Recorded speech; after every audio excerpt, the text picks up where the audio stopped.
Hello guys, good morning. Days na sa walking pace. Walking na naman tayo. Sa katintihan ko ngayon.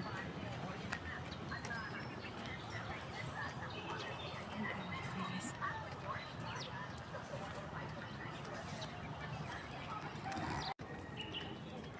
Another morning na naman sa walking. Tayo guys.